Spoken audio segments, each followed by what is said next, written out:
aeroportda ham biletlar har xil sotiladi, misol uchun. Ya'ni VIP biletlar bor, demak ular aynan VIPda qisilmasdan, har tomonlama qulay, komfort holatda ketadi.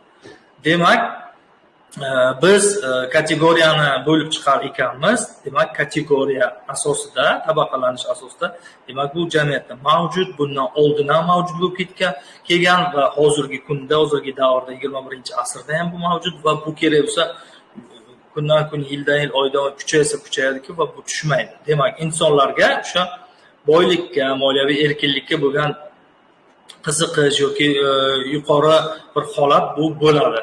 Bu tabiiy ravishda instinkt sifatida shakllangan insoniyatni fitratida bor, uni genetikasida bor, boylikka bo'lgan intilish, o'sha yaxshi yashashga bo'lgan intilish yoki umuman olganda komfortroq yashashga bo'lgan intilish